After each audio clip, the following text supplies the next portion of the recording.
Assalamualaikum warahmatullahi wabarakatuh. Salam dan bahagia. Pada kali ini saya akan membawakan materi tentang pembelajaran berdiferensiasi. Pembelajaran berdiferensiasi adalah suatu pendekatan sistematis untuk merancang pembelajaran yang dapat memenuhi kebutuhan belajar murid yang beragam. Menurut Tomlinson, konsep dasar pembelajaran berdiferensiasi adalah serangkaian keputusan masuk akal yang sengaja dibuat oleh guru dengan berorientasi pada kebutuhan murid.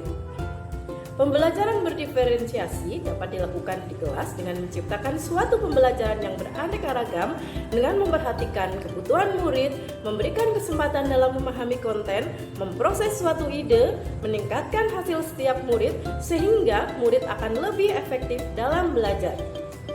Untuk menciptakan pembelajaran berdiferensiasi, ada 3 strategi, yaitu yang pertama adalah diferensiasi konten. Adalah segala materi pembelajaran yang disampaikan guru kepada muridnya mengacu pada kemampuan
suatu pembelajaran yang menarik perhatian murid.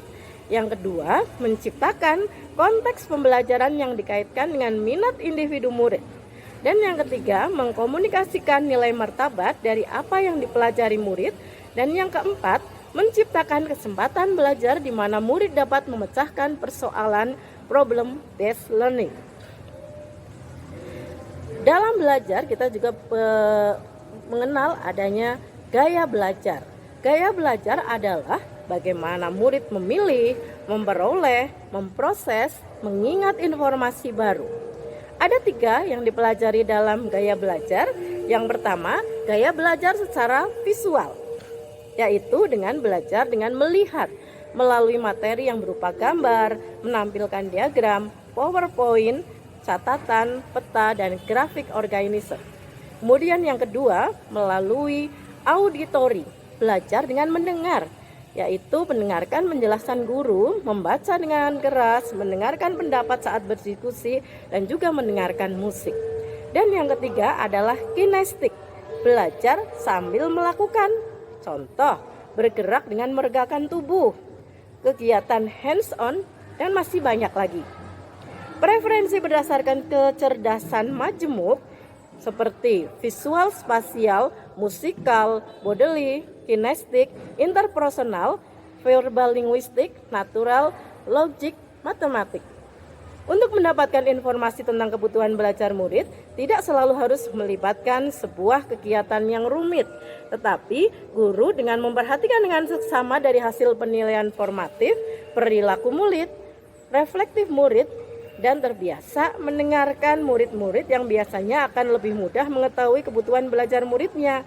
Kemudian membuat catatan tentang profil murid yang sangat membantu guru menyesuaikan proses pembelajaran dengan kaitan antara materi modul 2.1 dengan modul lain di program pendidikan guru penggerak. Modul 2.1 memenuhi kebutuhan belajar murid melalui pembelajaran berdiferensiasi sesuai dengan modul 1.1 tentang filosofi pemikiran Ki Hajar Dewantara yang mengatakan bahwa pendidikan harus menuntun anak untuk mencapai kodrat dan setiap anak memiliki keunikan sendiri serta berkembang sesuai dengan potensi dan minatnya masing-masing. Guru bertindak sebagai pamong agar anak tidak kehilangan arah dan mencapai kebahagiaan serta mencapai keselamatan setinggi-tingginya.